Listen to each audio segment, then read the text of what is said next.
أريد أعيش سكرات الولاية. يعني هذا يستهزئ بالولاية. لا، أنت عيش سكرات دخول الرجال على عائشة، لأن هي هم كانت تسكر الدوخ ما تتحمل.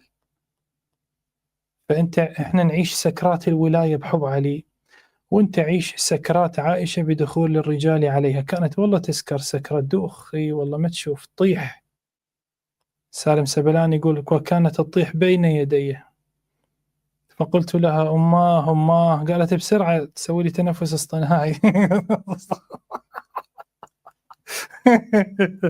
يلا نختم اختصار وضع. لا دخل تنفس اصطناعي، لا ما يصير. في امان الله، اترككم عائشه وسالم سبلان وتنفس اصطناعي. وصلى الله على محمد وال محمد الطيبين الطاهرين الخالقين الرازقين، مشيئه رب العالمين المفوض لهم في كل شيء، ذات الله ونفسه ويده وعينه على عباده، ولعنه الله على اعدائهم اجمعين.